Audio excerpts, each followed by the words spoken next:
Hello and welcome to Trekkie and Beyond, a Star Trek podcast. I'm Monica. And I'm Andrea, and welcome to another episode of our quick dives into Lower Decks.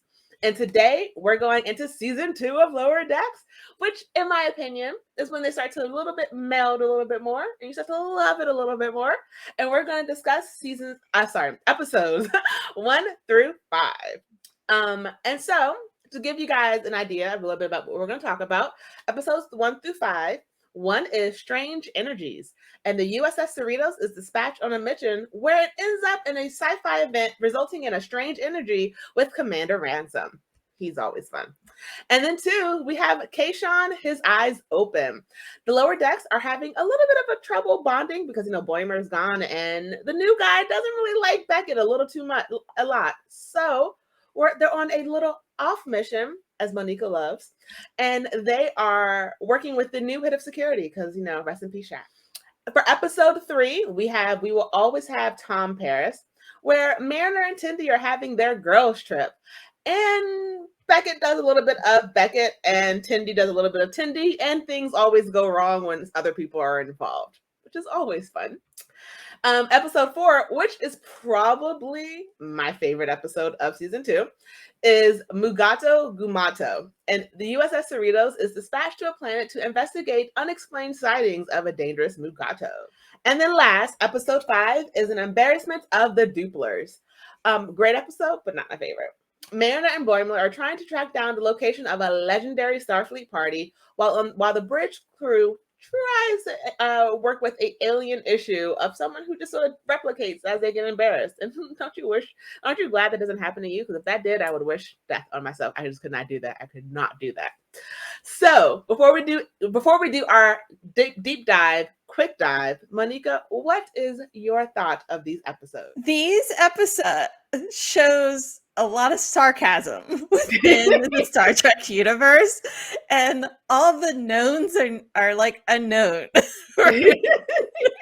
So it took me a little while to get settled as characters that I thought had passed away or returned, and so it's just interesting to see all of that unfold just like in different eyes in this animated form.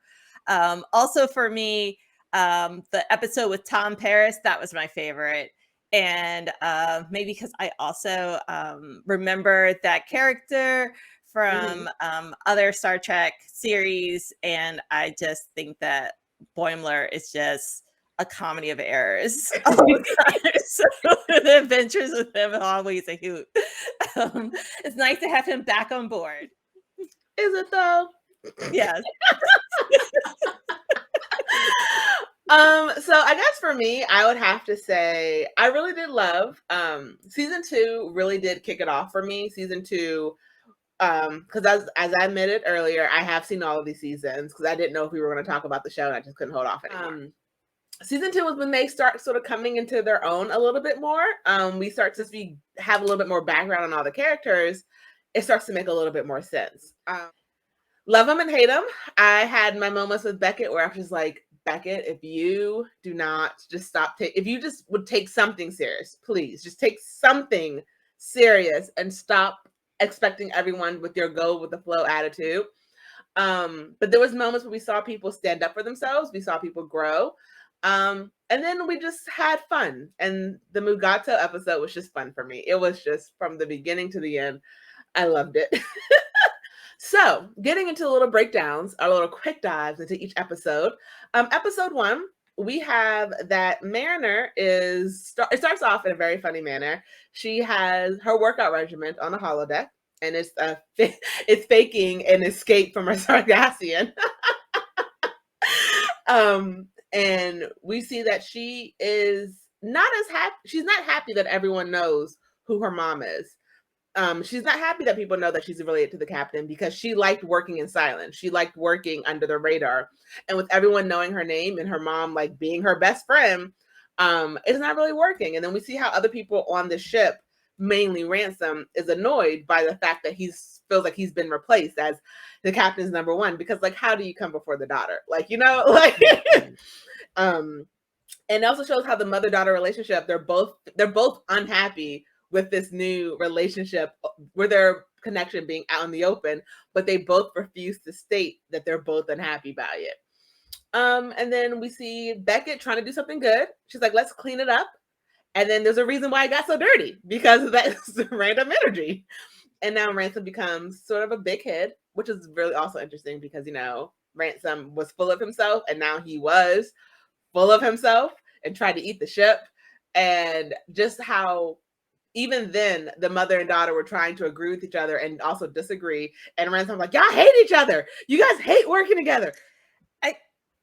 For me, it's all those like, be careful what you wish for kind of thing. Mm-hmm. So Freeman wanted a better relationship with her daughter, and now they're in that.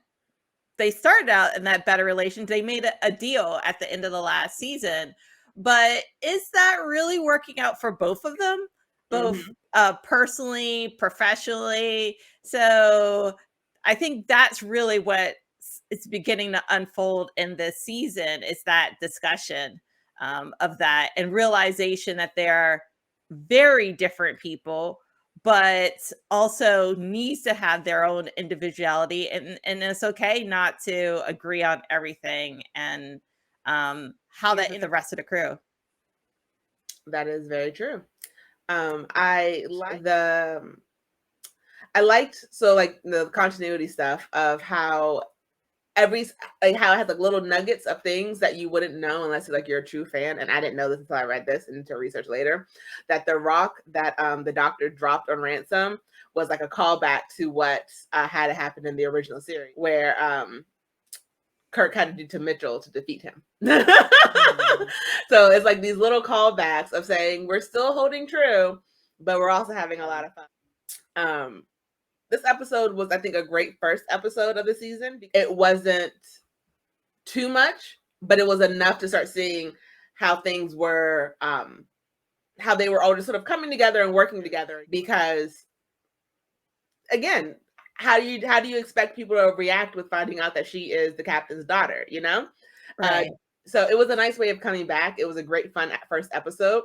And then it also was amazing to end with them thinking that Boimler is having the time of his life. And he's really like, oh my God, oh my God, oh my God.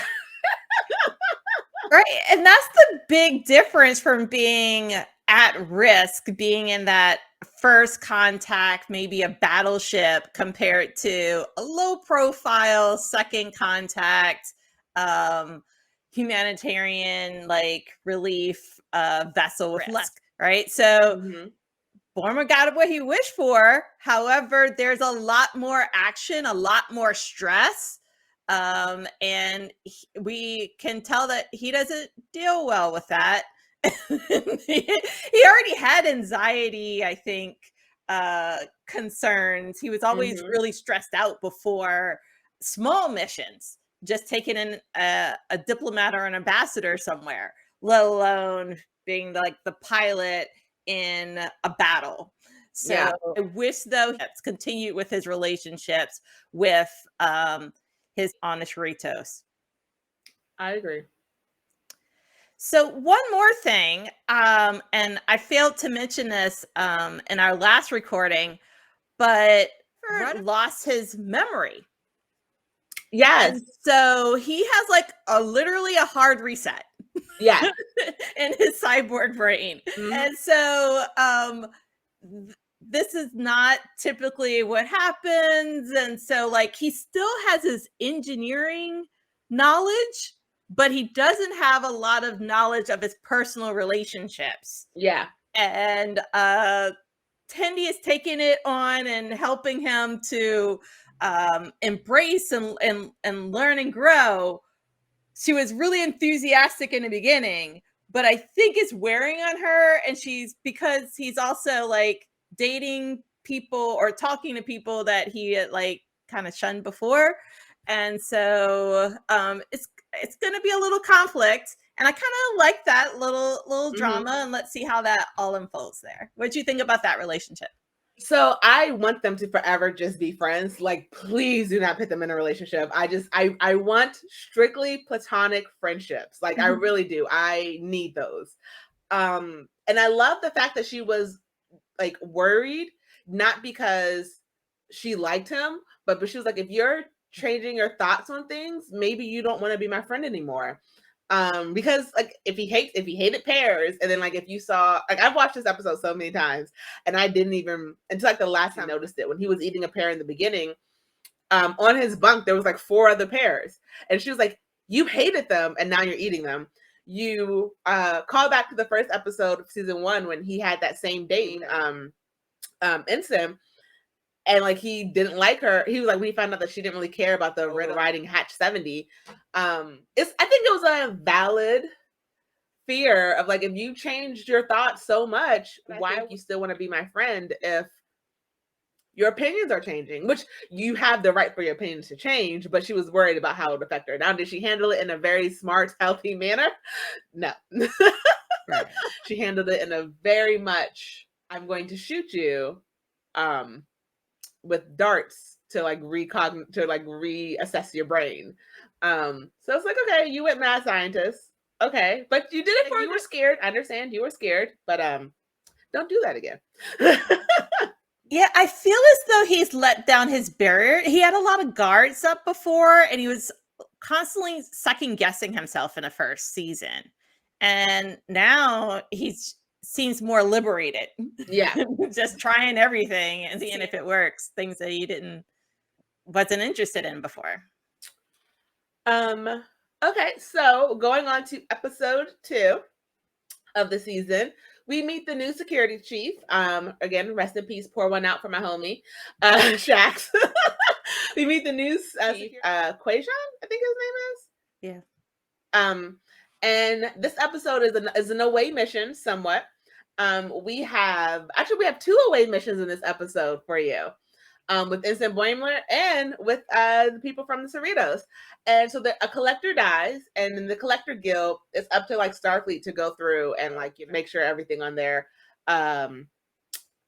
ship is safe to go through. And so we have Beckett, we have Rutherford, we have Tendi, and then we have a new addition called Jet, who is not okay with Beckett being the unofficial leader, as she called herself. And we see some tension between them as the alarms on the ship start trying to kill them and make them a permanent fixture within the collector's ship. And as they work together to get out of the situation, we see that Beckett and Jet have a nice little come to Jesus moment with each other. We see that Tendi and Rutherford sort of stand up for themselves and come up with a solution to get everyone out of it. And then on the other end with Boimler, we have him with this ragtag crew about to go investigate a Pakled taking over a mining facility. And all of these guys are so gung-ho and it's like, yes, we're like total strong people. We can do this. And he's trying to fit in to the very end. He's like, no. I did not join Starfleet for phaser fights. I joined Starfleet because I wanted to boldly go where no one's gone before. I wanted to research and science and all of this. And he reminds his little ragtag team of why they joined Starfleet as well. And he ends up saving them and ends up making a copy of himself. And this copy gets to say, and it's on the Titan, and he goes back to the Cerritos. So it's a very, very funny, in my opinion, episode for him because he got his dream and then lost it to himself. What did you think? So I need to apologize because I think I got the season 2, episode 1, and season 2, episode 2 confused, or I immersed them in my head. Sorry about that, everyone. Yeah, so this is the one I really like with Boimler and Riker, and just learning more about the Titan in that battle. It's interesting what happened with I guess his clone. And he also went through similar challenges when he was being beamed in season 1. Mm-hmm. So it's interesting how the outcome this time is completely different. Now there's a clone, but I don't know. I'm still wrapping my head about that, but I shouldn't take this so seriously, right? Yeah. So Yeah, I guess at least he's able to return, but don't you feel like you have a twin now that you should connect with, and like he now has a duplicate? I don't know. It brings a lot of other questions. I really like this one. This was fun. He realized how much he misses his friends, not just teammates. It was but it's also funny though, because they stated that Riker had the same thing happened to Riker apparently. Yeah. So it's like he loved Riker, and now he has something, in common with Riker. That they both have Klalo clone twin copies. It's very interesting. I think also with this episode, we see the captain is trying to become more hands-off, because everyone said that she is a micromanager, and she tries not to be a micromanager. And if she had just been a micromanager in this episode, maybe everything that happened wouldn't have happened. Beckett and Tendi and Rutherford and Jet, while they were on the collector ship. It's also very interesting that the dude was turned into a puppet. I didn't even think that was like something that could be done, and it was. And then we also see near the end, when they're all having dinner after the away mission's over and everyone's safe, and they're like, "Oh, this is great, Jet, you're pretty cool." I was like, "Yeah, I love being a part of the team." They're like about to like almost like high five each other, and then and like takes his spot back, and I was like, "Oh, that made me feel bad." Yeah. I felt a little bad for Jet at that, because he just like came in finally. It's always weird coming into a team that's already formed, where friendships have been there for years, and you feel like the outsider. And like right when you're about to be on the end, the person you replaced came back and took their spot back. And you're just like, all right, bye. Yeah. And we have to remember that our first encounter with Jet was with Boimler's girlfriend or ex-girlfriend. In that whole craziness, the best relationships. And we are still in season 2, between episodes 1 and 5, and we're about to break down episodes 3 to 5 of season 2 of Lower Decks.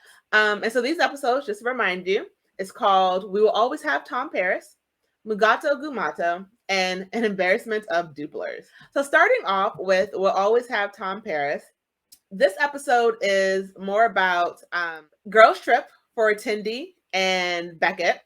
That goes horribly wrong, because I feel like whenever Beckett is involved, things go horribly wrong because she don't know. We'll talk about it. Boimler is officially back on the crew, but the computer doesn't actually recognize him, and that causes a lot of hijinks for him. And then Rutherford is haunted, because I thought it was RIP to our old main man Shax, and apparently he's back, and Rutherford needs to know how Shax got back, how he came back. But sometimes this is a real case of, like you said in the beginning, be careful what you wish for, because Rutherford was not the same when he found out. So Beckett and Tendi, they are basically they're on a girls' trip off away mission to get something for Dr. T'Ana.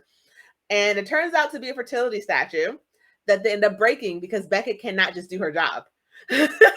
I love her, but sometimes I just need her to just do her job. And they are sent on a fun little mission of into Beckett's past, and also into Tendi's past of who she is. And we see a little bit more of her on the Orion world to try and get it fixed before Beckett's like, "Look, it's my fault. I'll take the blame for it." And rams the ship. And all turned out Dr. T'Ana only needed the box, didn't care about the statue. We have Boimler, who is desperate for food, and nothing on the ship is recognizing him. So he's hungry, he's tired, and he also wants to meet Tom Paris because he has a commemorative plate for him to sign. And goes through a whole his own set of hijinks trying to get through the computer. Trying to get through the ship to get to Tom and the bridge to get him to sign his little plate. And the ship at every single challenge is just like, nope, nope, nope, nope, nope. And then Rutherford finds out how Shax came back to life. And again, be careful what you wish for. He's not okay after learning that information. So let's talk about this episode. What did you think? Like, what what do you think about it? I liked all parts of it. It was once again comedy of errors throughout. This is the type of social misfits that I gravitate towards in entertainment. I first want to talk about the girls' trip. It's interesting how the two individuals thought that they had a different type of relationship. So, but they had not really engaged with each other. Tendi's also very interested in her reputation and her professional career, but Beckett is not. And so there's a difference in the focus in the mission because they have two different types of career goals there. So I found that one to be, I don't know if that's considered the B plot of the movie of the show, but that was just as engaging to me as Boimler and what was going on board of the ship. What do you think about the girls' trip? So I'll admit, in my rewatches, this one is not one of my favorite episodes. Mostly because, again, I love my girl Beckett. You guys know I love this chick, but this was another. There's sometimes where her going off the rails is like needed because only going off the rails is going to work, you know. But sometimes just stick to the plan. And while I did love, again, to learn more about Tendi and like to see her go from this like timid little meek doctor to kiss my boot, boy. I really did enjoy seeing more of Tendi's history of being an Orion, because every time we hear her talk about Orions, it's either she's like, hey, Orions aren't always like that. And then like we dive right into the world where she's like, oh yeah, you were that Orion. Okay, let's not mess with Tendi yet. But it was nice them build an actual friendship out of this episode. It went from them, we think we're friends, but really Rutherford and Tendi are friends, and Beckett and Boimler are friends, and then like they're all a group of friends. You know, you have like your subsets of that. It's nice to see that they are building their actual female friendship in this episode, and it's not going to be reduced. Oh, I don't like you, or I don't like her, or like any type of tension in it. So I like at the end of it, they were. Yeah, it's not. And always blame the bee. Blame the bee. I really like the writing and the scenes of how these stories have evolved and really showing these interpersonal dynamics in different ways of folks that are not, once again, on the bridge crew, haven't worked out diplomacy and friendships and different things like that, and still learning how to communicate with each other. That's, I think, the really the secret sauce of the show. The fact that they are confident but not confident, and now we were brought into her world, into Tendi's world, where she was really the captain of this voyage, and she didn't want to take any of these risks and stakes, but with peer pressure she did, and that statue just kept getting worse and worse. Good thing they didn't need it in the end. Oh yeah. That was, look, oh, there's no fixing this. It's just, oh, it broke in half. Oh, okay. Oh, it's into pieces. Okay. This is good. Everything's fine. Everything's fine, people. And then Boimler getting beat up by one of his heroes, and then like loving the experience. It's only a Boimler thing that can happen. It's only a Boimler. Well, yeah. Well, first of all, he returned to the ship thinking it was going to be exactly the same as he left it, right? But they had moved on. The computer system moved on, And so he had to get like reoriented to everything, and he wasn't taking that into account. He just thought it was going to be like status quo, and poor thing couldn't eat. Couldn't really navigate around, and the doors wouldn't open for him, but that's okay. He was able to work some workarounds through the Jeffrey tube and everything like that. But um, it shows that he's also determined to, in this case, present that primitive plate and get it autographed by Tom Paris to see his idol. Yeah. Nothing can hold him back from that. In the next episode, Gumato, it starts off with Rutherford and Boimler trying to fight Beckett in like their little sparring thing, and then like Beckett wipes the floor with those two boys, and they're like, we've been doing midnight practices and we've been doing like extra practices, and they get one hit in, and she's like, oh, I can take the training wheels off, let's go. And they're like, no, training wheels. And that's them being at the bar. The bartender there, who apparently just sucks at his job because he's just not doing what he's supposed to be doing, says that Beckett actually works for Section 31, basically. That she's like one of their like secret agents there to like watch everything. And at first, Rutherford and Boimler don't believe him, and then they start seeing Beckett in a new light. And then we see they're on a planet to try and save some endangered Gumatos that should not be on the planet. And it turns out to be a smuggling from the Ferengi. And a whole bunch of hijinks happen. There's so many hijinks that we'll get into as we discuss the episode. And we also see on the ship that the captain is almost taken for a ride. She's almost scammed because she's a little too trusting of someone who's trying to buy some Mugato horn. And at the end, we see that Beckett started this whole thing about herself. She started the lie, and she wanted to create some mystery about herself. And then she ends up creating some Boimler and Rutherford. And again, how Beckett is always awesome at everything, and their versions of like Dungeons and Dragons, she is like crushing them when really they're like, how is she winning? You can't even win at this game. How is she doing it? There's a lot of craziness in this episode.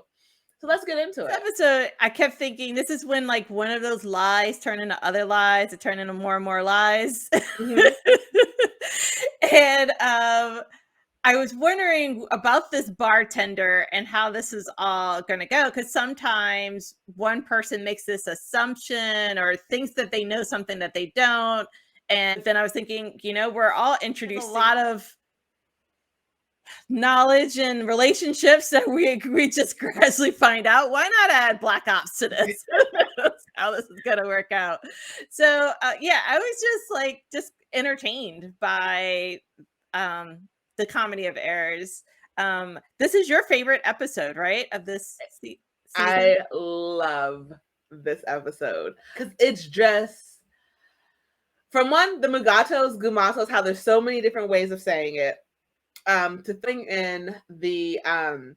throwing in the fight scene in the very beginning of how even Shax comes in, is like, oh, I'm early, and they're like begging for help. To when they're down there, Shax, like, everyone can know that's Mugato dung, and he like chases it and is like, oh, please stop, please don't do this again. I crack up every single time I watch this episode. To them meeting the Mugato expert down there, and he's not really a Mugato expert. He just read books of Mugato, and he's like, it goes back to those people who are crazy enough to believe, oh, nothing's going to happen to me because I read a book on how not to get killed by bears. I'm going to go meet a bear. And it's like, no, dude was like destroyed. It's just, this episode was truly one where I hate to say I just like shut my brain off, but I can, and just sort of like enjoy it for what it was. Y'all feel when you see Shax, when you see the security officer, Is it because you shut it down and you don't take it serious? Because I'm like, I'm still confused. I'm still with Rutherford. I don't. Right, is it like the movies in which like Spock reappears after you see him pass and you're just supposed to move on, but there's still a little heartbreak there? When I see Shax, I honestly forgot that he, like, the first time I watched this, I forgot that he had died until he came back, and I was like, oh yeah, he did die.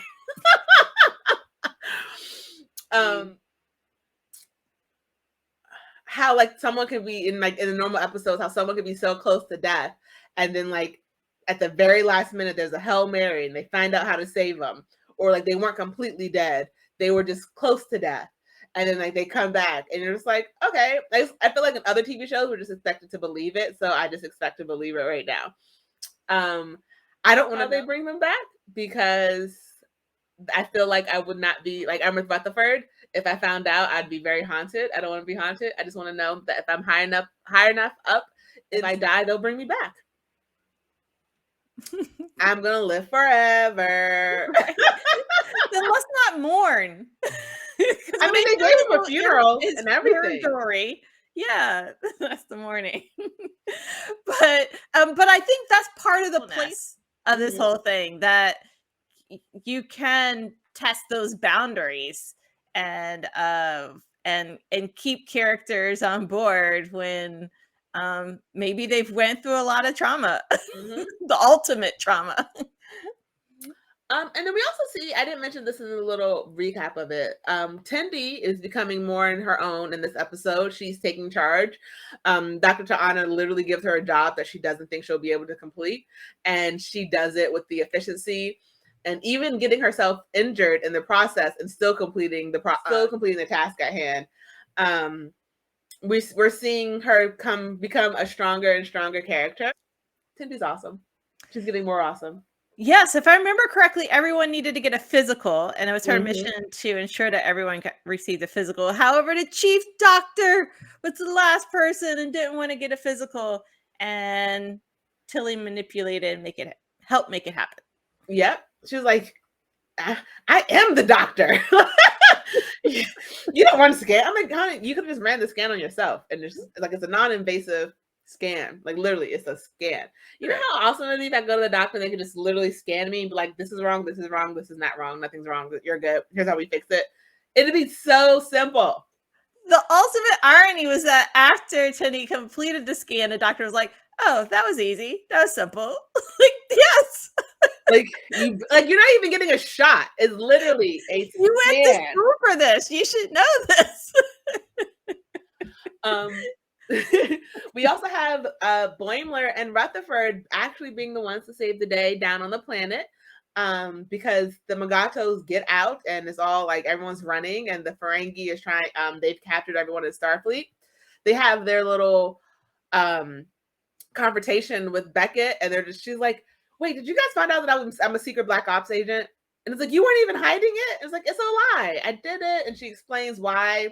And they have a vulnerable moment where they basically explain, it's because you're so cool and you're friends with us that made it believe you were just like here on a mission. And she's like, oh, y'all think she's so much cooler than you guys. Oh. And they end up defeating the enemy.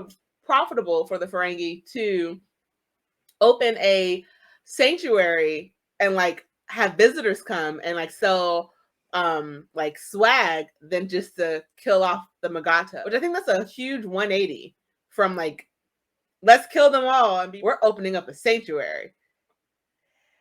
Right, because we all know that the Ferengi's always interested in money, profit margin, and getting a deal. But it's not quick cash like they're used to. Yeah. But this is legal cash, which they're also not used to. Yeah, so it was more of an environmental undertone for this episode. We go to the last episode that we'll be talking about today, the Embarrassment of Duplers. And they have an ambassador from the planet Dupler. And it's a like jelly-like alien that when they get embarrassed or uncomfortable, they duplicate. and they like become like they separate and become a whole nother person of themselves. And then those like separate and separate and separate. I just want to say, no. If I had to duplicate, if I like got embarrassed, there'd be like 100 of them. There'd be like a, and then 2, there's also that Starfleet wide party that everyone is trying to get into. And Beckett used to live on the station, and she's like, oh, well, I can definitely get you in. And since all these people, all these duplers are duplicating, no one's going to, one little shuttle leaves. And it's just a, this is just an episode that didn't really. What did you think? I really like the white captain uniforms, and not just the captains, because I think Boimler and yes, there's like scans or something like that. Yeah, so they should bring those back in like in the real live action.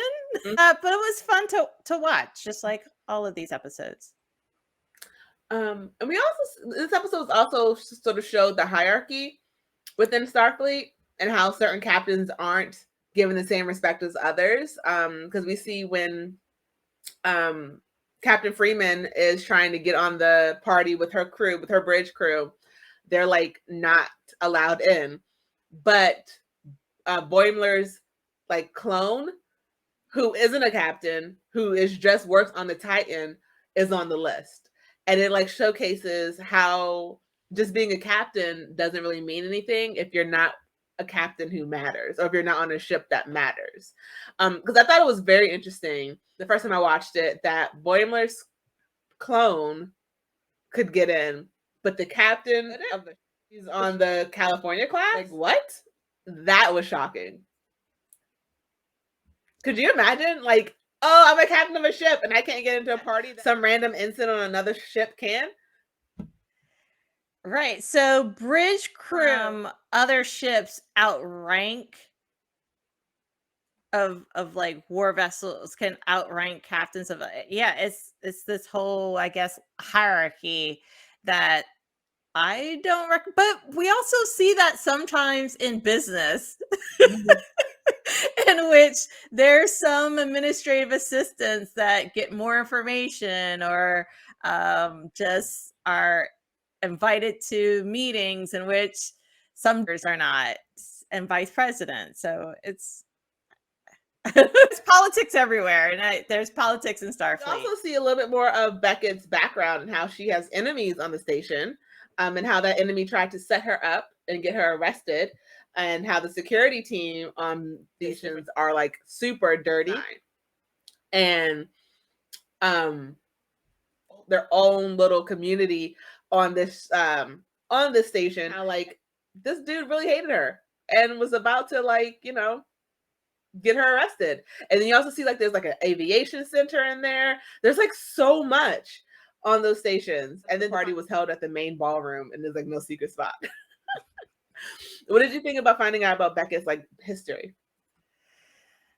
There's so much more that I would like to know about her and her ventures. She can hold secrets, unlike Boimler, who can't hold a single secret ever.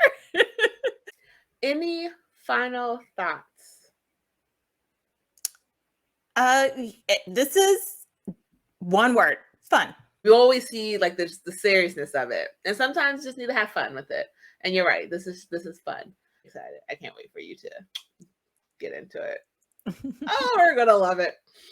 But as always, I'm Andrea. I'm Monica. And live long and prosper.